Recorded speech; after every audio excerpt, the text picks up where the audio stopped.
welcome back to Horror Month 2020 and another installment of Conquering My Collection. In this video we're going to be talking about the film from 2019, Midsommar, directed by Ari Aster and starring Florence Pugh.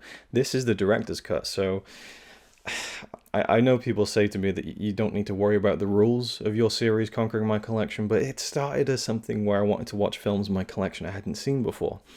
This was a film that I bought purely for the director's cut, which technically I hadn't seen before. So, this is the UK release. I know that A24 put out like a gorgeous deluxe super duper edition that's like really rare and limited now, and people are annoyed that it sold out so quickly and was so randomly buried on their website. But anyway, this is just the regular UK release with a fairly unassuming slipcover of the same artwork, and yeah, and the discs rattle around quite a bit. No, I think it's just one disc actually. Let me just check before.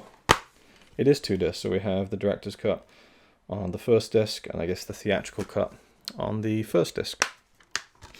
So I had seen Hereditary, Ari Aster's first feature-length film, in the cinema in 2018, and that film was... It was a film. Hereditary was something else. Hereditary, for me, was the only film after The Exorcist that made me feel this suspended sense of dread for so long. Like, it was just 2 hours of tightly wrought dread in my stomach. And I hadn't really felt that before, apart from The Exorcist.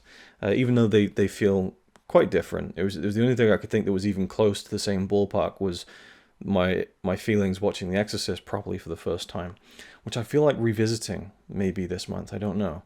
Might be interesting to see if it holds up or if it gets any better.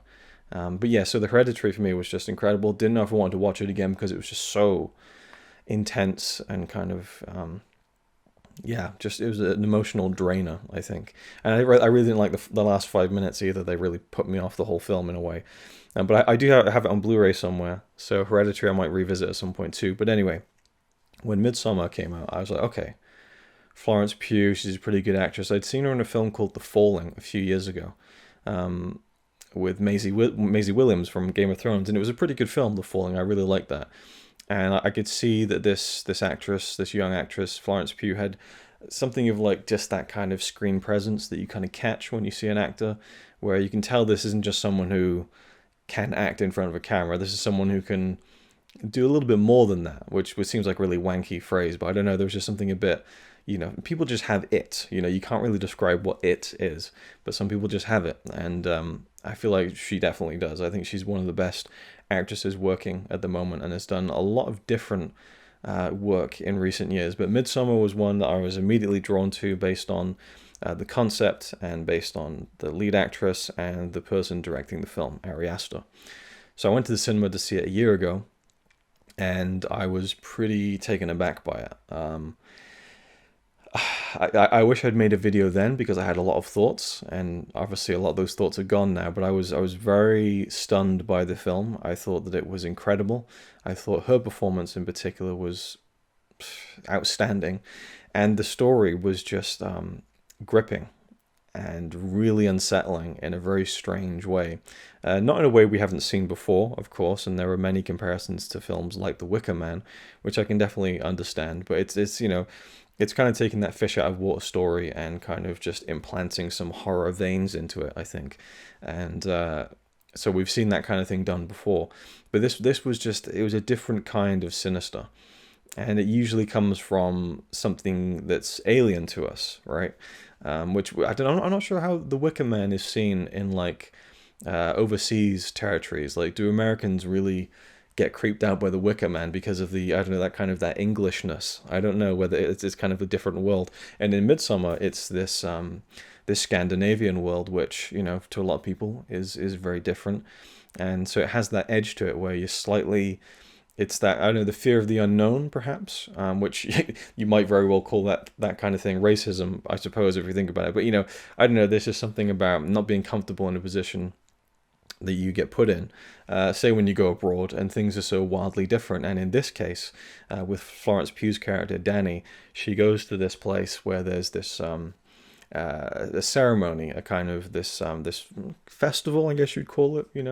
I don't say ritual because there are many rituals that happen plural throughout the entirety of the film, but it's this gathering that takes place every 90 years, and she's gone there with her boyfriend, Christian, and a couple of his friends, one of whom is Swedish. So it's him kind of bringing them to show him, his family and their kind of traditions and stuff in this very much pagan festival and event, and a once in a lifetime event. 90 years this thing happens.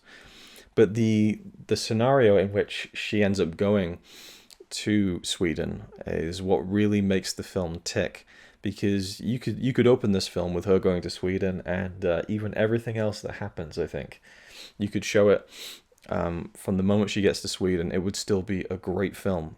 But when you get that 15 minutes at the beginning, you get this context of her character that just reverberates throughout the entire story in a way that is almost claustrophobic, even though we're in this setting where it's like this very expansive field and there's trees surrounding the area, but it's very free and open. The barn that they sleep in this place in Sweden is huge and vast and spacious, but there's still like a claustrophobia, I think, because in a sense she is kind of trapped in this situation. They're out kind of in the wilderness, so there's no quick and easy way out. But what it's the weird thing where horror is derived from an area in which it usually isn't. You think horror, you think darkness, you think the night, you think watching a horror movie at night when the lights are out. But you don't necessarily think of a brightly lit summer's day where everyone's wearing white, and that sort of contrast has been done before as well, but it's done so effectively here, where their rituals and their traditions are very shocking. I mean, the first big one that they see is, I really hate head trauma. And there's a real big instance of that in the first ritual that Danny sees in the film. And it's just like, whew, okay. I mean, they're going all in on some of the more body horror elements of the film. Very shocking stuff. For me personally, it's not the kind of thing I watch all the time, and so that kind of thing is very grim. But so I'm right there with her when she is so shocked and kind of horrified by what she sees. She wants to leave, and her boyfriend convinces her to stay. And what this film is really a breakup movie done in the most fucked up way possible. And it's evident from like day one, from the first scene of the film. I just want to say, even at the opening, 10-15 minutes is just phenomenal when this tragedy happens in her life. And another thing I want to give her credit for as well is her American accent. I think a lot of people, when they do a different accent and they have to reach certain heights of a performance, whether they're shouting or getting really emotional, and the seams start to show, the cracks start to show in the accent kind of performing. And I feel like I never see that with her in this film. But there's a scene when she's on the phone at the beginning, and it's so believable. The emotion and panic she's feeling, it just jumps right out at you. I think she is an amazing actress, and this is easily her best performance so far that I've seen, of course. But that the way the film opens is it's just right in the stomach, and it's similar to Hereditary. The way Ari Aster portrays grief is pretty full on. He goes to that place you don't really see people go to in films, where they will show someone who's grieving just howling, and it's not a quick shot. You have to sit with that kind of guttural, first fresh grief howling, and it is just horrible. And and then we transition to the kind of the setup of going to Sweden, and how her boyfriend is, he wasn't going to really take her along to Sweden. And so I like the scenes between them where the tension is there, where you can tell that she feels she feels rightfully wronged by him, and the way he manipulates that back around on her. I mean, he's such a prick of a character when you think about it. Not overtly so, but just if you just pay attention to what he's doing, how he's manipulating her in that relationship. God, he's such a prick, And that just continues. And one of the friends that goes along, they want to do their dissertation, I think it is, on the rituals there and stuff. So that's kind of a secondary part of the plot. Anyway, I think it's a great film. I did not plan on going into that much detail, just to introduce kind of my thoughts on the film, but the director's cut. So the original cut in the cinema was 2 hours and 48 minutes. Not 48, what am I talking about? I'll leave that in for free. 2 hours and 28 minutes, 148 minutes altogether. So pretty much, with credits, about 2.5 hour movie. And I think it was Ari Aster's original cut was 171 minutes. So in some places it got released, but it was mainly the 2.5 hour kind of cut down version. And so the director's cut did come to Blu-ray. I think it still is 171 minutes on the disc. Let's see if it says the running time. 170, yes. Actually, 147 on the theatrical. I guess you give or take a few minutes with these things, but yeah, just a little. If you haven't even seen the film, which I doubt, if you're watching this from the video, there's just some images there. But yeah, so 170 minutes, so almost 3 hours, and I was really intrigued. Much like Hereditary, I thought, wow, that was great. The acting was incredible. The way this film's put together, from a visual level, from the sound design and the dread and the tension and the music, I think it was just, both incredible films. Both films I didn't feel like going back to anytime soon, if at all. And really, it was the final moments of Midsommar that just haunted me. Just some really horrible, again, body horror stuff. But also the final note of it is just like, fucking hell. And I was describing how I felt to Connie. I remember we were lying in bed that night, and she's like, "Yeah, I never want to see that." I was like, "Well, maybe you should. I don't know." And when the director's cut got announced for Blu-ray, I thought, "Fuck, I'm gonna have to watch it. I have to see what that director's cut is like. I feel like I owe it to myself."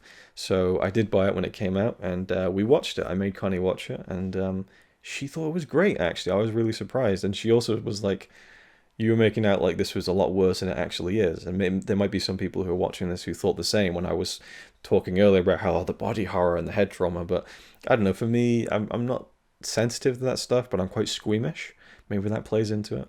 But she didn't think it was anywhere near as extreme as I was making it out to be, and perhaps that was the sense that she got from just my reactions to it, as opposed to explaining the things that happened. But it's a very grim film at times. But yeah, I was really surprised that she liked it, and we probably should have done the video together, but it is what it is. And I wanted to talk about the director's cut a little bit. I have now changed position on the film. It's gone from a film that I thought was great and I didn't really want to see again to a film that I think I will watch again and again.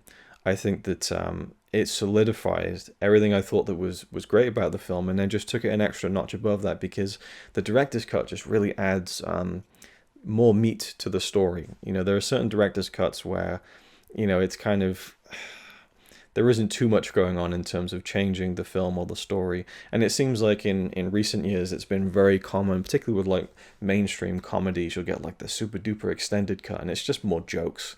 There's nothing substantial there. And so it's becoming rarer and rarer to see like a full, like actual worthwhile director's cut. And this one I think is.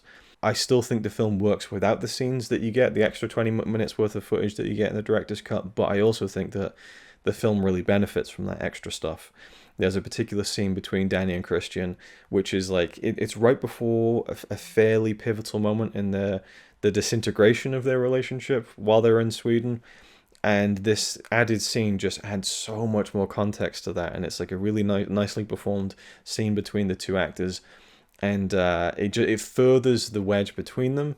And I think it may be, I don't know, maybe it's a bad thing, but it definitely tells you as an audience that you really shouldn't be liking this guy, and that he really isn't supporting her best interests. And I think that that's a vital scene for me to be in the film. And I think the main event of the director's cut is there's a new ritual that wasn't in the theatrical version, which takes place at night with a river and with a young kid who's supposed to kind of go in the river. And I won't spoil too much about what happens, but that scene isn't as vital, I don't think, even though it's a much bigger kind of set piece scene to be deleted from the movie. But I think it was a smart cut if you're going to cut the runtime down. But I liked having it in there. And there's lots of little things, just little moments extended and changed here and there. So overall, I thought that the director's cut for me is the definitive version of the film. I don't think it was a revelatory director's cut by any means. It just adds more meat to it, like I said. But I think just in general, the act of rewatching the film is the main thing that got me to really love it and really feel like this is a film I can go back to again and again, because it's an absorbing film. Literally, we're sat there watching it, and when we watch a film, me and Connie, we'll always like pause it and go get a drink or something like that. It's not like we're dedicated to watching the whole thing all the way through. So it's very a normal thing for us to often pause a film. And I think that we paused it maybe here or there. And it depends how much we're enjoying the film, how much we're engaged to it, how much time we've got left before Connie has to go to bed. There's all these variables, but there's two different types of pauses. There's the pause where, okay, gonna go get a drink, gonna go to the toilet.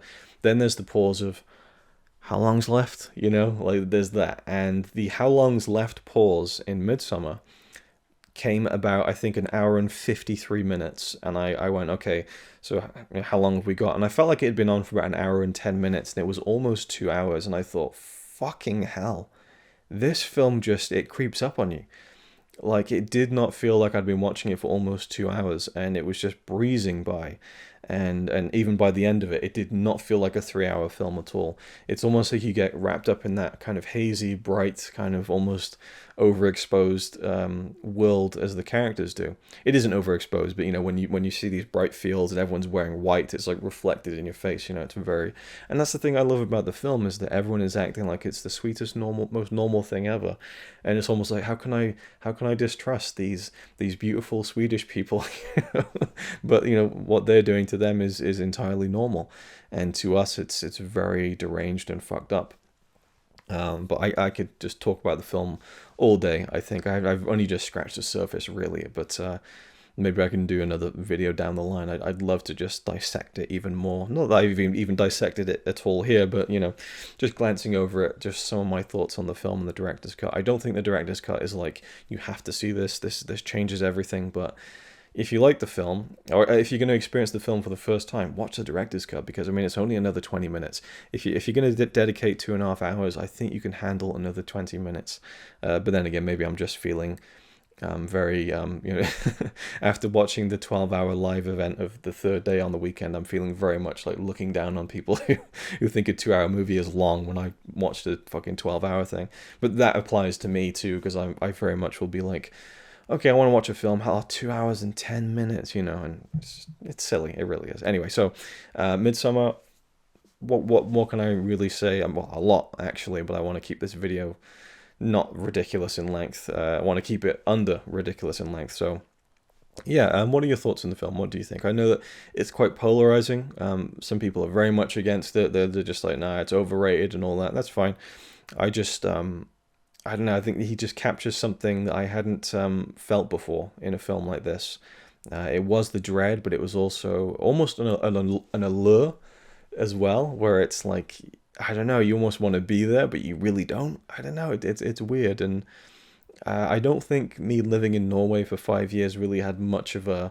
It didn't make me link to it any much more than I thought it might. I thought it might be a bit more familiar. And I suppose the languages, because the language is incredibly similar to Norwegian. So there's that level of, not knowledge, but familiarity, I suppose. But apart from that, there really wasn't. It felt like another world.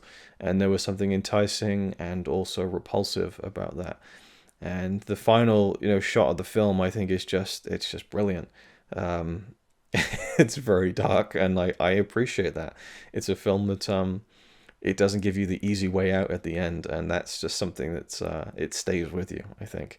Anyway, yeah, let me know your thoughts down below. I'd like to hear what you think, and I would love to get that gorgeous A24 edition. It's oversized, but it looks gorgeous, and so if the opportunity ever arose, I'd love to get that, because it's a film that deserves it, in my opinion. But I'm happy with the disc that I have now.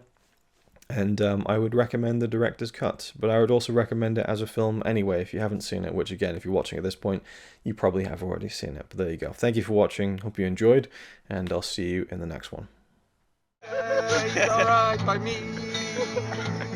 Apart from the fact he throws cans of Carlin into a tree. Yeah, he's really cool. Yeah, he's really cool. But he's not quite as cool as you.